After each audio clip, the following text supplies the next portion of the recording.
We love the text not only because of its beauty. The language is very beautiful, the poetry is very lovely, emotions that are represented in it are very deep and compelling, the characters are very striking and remain in one's imagination forever. The written work Professor Robert Goldman speaks so fondly about has been the focus of a 40-year labor of love for him and his wife Sally. As scholars of the Sanskrit language, the couple just completed the 7th and final volume of a modern English translation of the Ramayana. It's the epic 50,000-line Hindu poem written 2,500 years ago. India and the Hindu world's most beloved and countlessly retold story of the god Prince Rama. Exiled from his homeland, Rama braves through an odyssey in search of his wife Sita. She's been captured by a demon that Rama must overcome before taking his place as ruler of a utopian Hindu kingdom.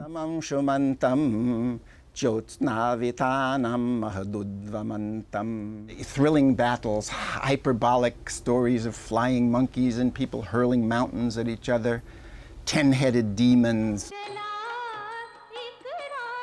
The significance of the Ramayana is that it has an enormous impact on the religious, moral, social, literary, and political life of India from antiquity to modernity. Creating Ramayana's translation was an unexpected odyssey of its own for Goldman, who embarked on the quest while still a pre-med student at Columbia University. Something about the Indian culture fascinated me deeply. So I asked my professors, what else I could take, and they said, you should take Sanskrit.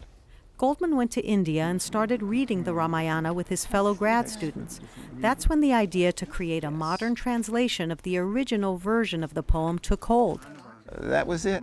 On days we're not teaching, including the weekends, we're often here in the office working from early morning until it's almost, you get too tired even to read another line.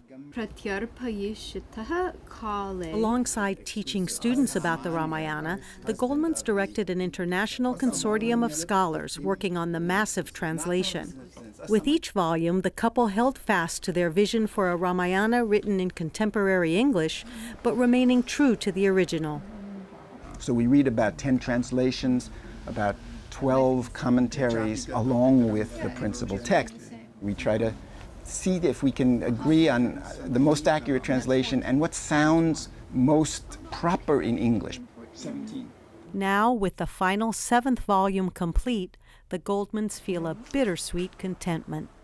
We would be somewhat regretful to let it go and see the last chapter closed, but I think there'd be a tremendous satisfaction to knowing that this is a really major work of world literature, which is very, very little known in the West. To have that available for general readers to try to understand what Indian civilization is all about.